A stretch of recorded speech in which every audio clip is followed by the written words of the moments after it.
Okay, so you brought us a fascinating stack of material today Yeah. on Dostoevsky, specifically how his work explores all these themes from the gospel. It's a great topic. It is. We're talking faith-out suffering and maybe even some miracles. Yeah. We're looking mainly at excerpts from a book called The Gospel in Dostoevsky, selections from his works. Get ready to explore some of his most famous novels and letters and philosophical essays. Yeah, it really is a deep dive It is. into the soul of a man wrestling with some of life's biggest mysteries. Yeah, and I think what I find so interesting is that this wasn't just some kind of intellectual exercise for him. Like, Right. his faith was intensely personal. I mean, there's this story from his wife Anna's diary about how he reacted to Holbein's painting, Christ Taken Down from the Cross. Oh, wow. And he was so overwhelmed by it. He Oh, almost had a seizure. I've heard about that.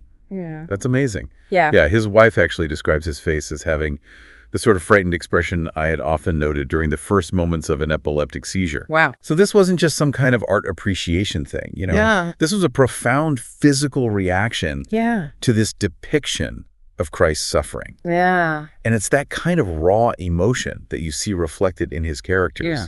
You know, like Ivan and Alyosha in the brothers Karamazov. Yeah, two brothers, two completely different ways of looking at faith. Exactly. Can you tell us a little bit more about them? Well, Ivan is the rationalist, the one who's rebelling against God. Yeah. On the other hand, you have Alyosha, who embodies this really deep and compassionate faith. Yeah. And actually, in the book's foreword, Alyosha is described as someone who fell on the earth a weak boy, but he rose up a resolute champion. Someone visited my soul in that hour. Wow. That's how it's described. Wow. So you get a glimpse into just how deep his belief runs. Yeah. And it's almost like these two brothers represent the two sides of Dostoevsky's own internal struggle. So not just like a philosophical debate, but something really personal. Exactly. And you see this even in his less intense works. Like in his Diary of a Writer, he recounts this story of the Russian saint Sergei who befriended a bear in the forest. Oh, wow. It's this beautiful, almost mythical tale that speaks to the power of faith. I mean, who wouldn't want to hear about a saint befriending a bear? Right. It sounds like Dostoevsky's suggesting that even in a world driven by reason and science, there's still room for miracles in the unexplainable. Precisely. Yeah. And this leads us to one of his most famous works, The Brothers Karamazov. Okay. Within this novel, there's a chapter called The Legend of the Grand Inquisitor, and it's a story told by Ivan to Alyosha. Okay, I've heard of this. Doesn't it involve Christ returning to Earth and being imprisoned by the church? You're exactly right. Okay. In this legend, Christ returns during the Spanish Inquisition and is immediately imprisoned by the Grand Inquisitor, who's this powerful cardinal. And the Grand Inquisitor argues that Christ offered humanity too much freedom, too much responsibility. He believes that people are weak and they crave security and obedience, even if it means sacrificing their freedom. I'm not sure I agree with that. Is Dostoevsky really saying that the church is silencing Christ? That seems like a pretty radical idea, even for him. It is, and it gets even more complex, because despite being imprisoned, Christ remains silent throughout this whole encounter. Wow. He just listens to the Grand Inquisitor's accusations, and then at the very end, he kisses him on the lips. What does that even mean? It seems like he's using a lot of symbolism here. He is. This parable isn't just about a historical event. It's a metaphor for how we often create our own prisons of belief, even when we're faced with divine love. Right. The Grand Inquisitor represents those who prioritize control and order over individual freedom and faith. So we have the rebellious Ivan and the deeply faithful Alyosha, Yeah. kind of representing two sides of the same coin. Right. And then this parable that throws everything into question.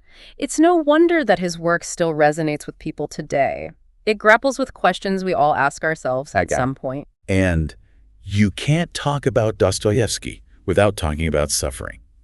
This is a key theme throughout his work, Of course. particularly in the chapter Rebellion in the Brothers Karamazov. Yeah. Have you ever felt like Ivan questioning why a loving God would allow so much suffering in the world? It's a question that has haunted humanity for centuries. Yeah. Ivan's struggle is a classic example of what philosophers call theodicy, the attempt to reconcile the existence of evil with a benevolent God. Okay, so let's unpack this a little bit. How does Ivan express this struggle in the chapter Rebellion? Well, he shares these really harrowing anecdotes about the suffering of innocent children. One story involves a Bulgarian soldier torturing children in front of their mother.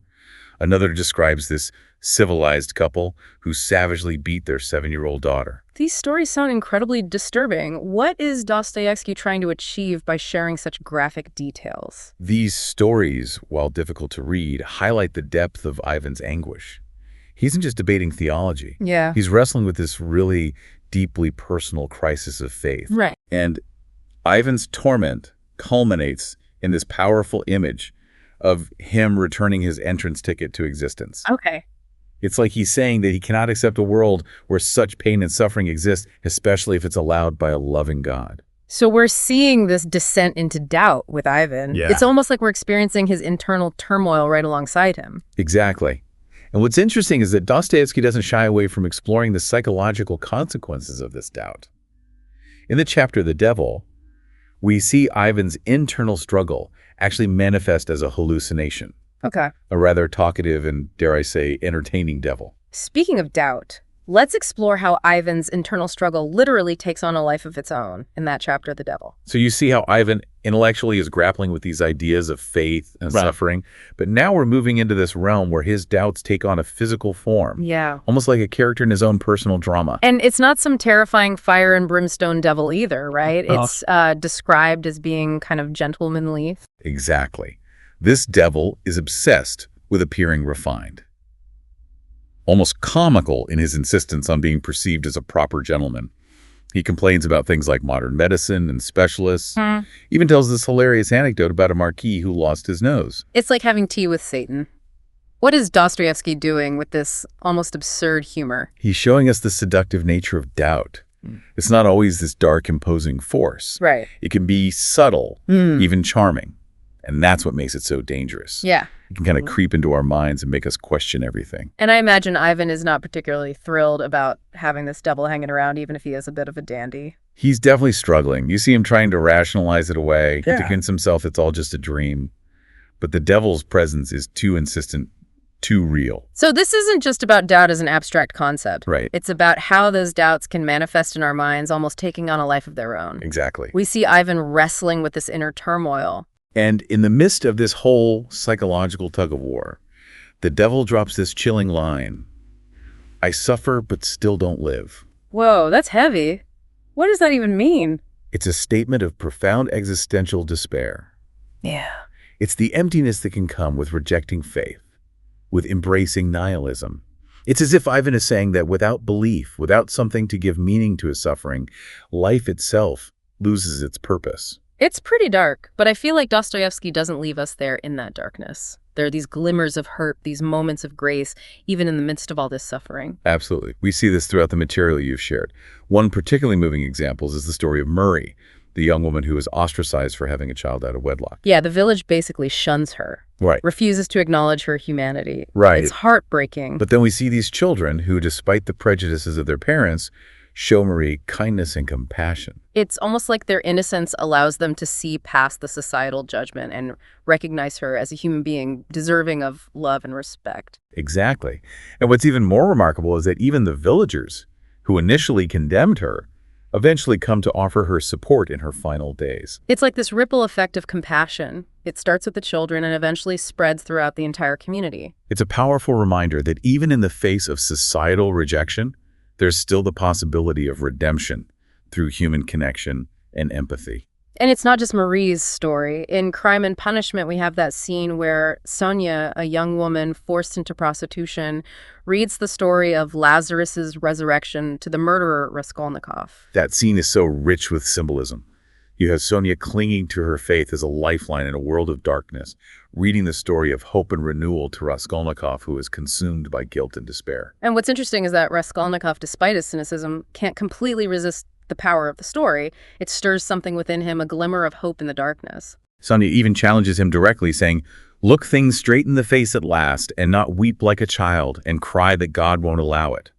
It's like she's urging him to confront his own doubts and find the courage to believe. And her response to his cynicism is so full of conviction. God will protect her, God. It's almost like a declaration of faith in the face of overwhelming despair. And it's through Sonia's unwavering belief that Raskolnikov eventually finds the strength to confess his crime and seek redemption.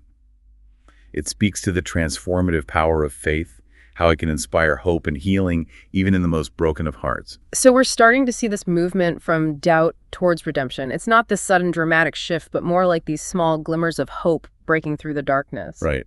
And speaking of transformation, there's the journey of Father Zosima and the brothers Karamazov. His story is all about finding meaning and purpose through service to others. It's a reminder that even the most flawed individuals can find redemption through compassion and selflessness. It's like a complete 180 from Ivan's rebellion and despair. Zosima seems to have found a way to reconcile his faith with the suffering in the world by focusing on love and service. Exactly. And then there's Dmitri, also from the brothers Karamazov, who undergoes a profound spiritual awakening in prison. You know, it's interesting how both Zosima and Dmitri find their way to faith through radically different paths. Zosima through a life of service and Dmitri through the crucible of suffering. It speaks to the idea that there's no one-size-fits-all approach to faith. What matters is the genuine desire for connection with something greater than oneself. And we can't forget that simple yet profound parable of the onion. This woman who lived a wicked life is offered a chance at salvation simply because she once gave an onion to a beggar. It's a beautiful illustration of the unexpected grace that can come from the smallest acts of kindness.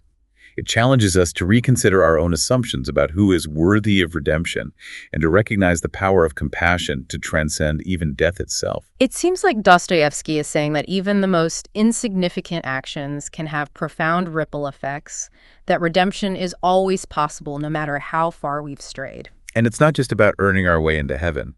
It's about recognizing the inherent dignity and worth of every human being, even those who have made mistakes. So we've gone from Ivan's descent into doubt and despair to these stories of redemption and transformation. And what's remarkable is how Dostoevsky manages to hold both of these perspectives in tension without offering easy answers or simplistic solutions. Yeah, it really does feel like we've been on this incredible journey from Ivan's wrestling with the existence of suffering to these glimmers of hope and redemption. But what's so striking to me is that Dostoevsky doesn't present these acts of grace as some sort of magical solution to all the bad stuff happening in the world. He doesn't shy away from the darkness. That's so true. He acknowledges the very real pain and the injustices. Right. And yet he still makes space for those moments of hope and the possibility of change. Yeah. It's not about pretending everything is okay or ignoring the difficult realities. It's more like he's urging us to find the strength to choose love and compassion, even when we're surrounded by suffering. And that choice, that act of defiance against the darkness, that's what makes his work so powerful. He doesn't try to sugarcoat reality, but he shows us that even in the bleakest circumstances, the human spirit can endure and even find moments of transcendence. So we've gone deep into Dostoevsky's world. We've encountered Ivan's rebellion, Alyosha's compassionate faith. We even got a glimpse of that oddly charming devil. And we've seen those flickers of hope in stories of transformation, like Marie finding acceptance, Raskolnikov seeking redemption, and Zosima and Dmitri finding their own paths to faith. What I find so compelling about all of this is how Dostoevsky shows us that even when faced with immense suffering, there's still this capacity for love, forgiveness, and ultimately, maybe even redemption. Even the smallest acts of kindness, like giving an onion to someone in need, can have these profound ripple effects. It's a message that feels incredibly relevant even today. So maybe this deep dive is just the beginning of your own exploration of Dostoevsky's work. What resonates with you? Where do you find yourself landing on these questions of faith, doubt, and the meaning of suffering?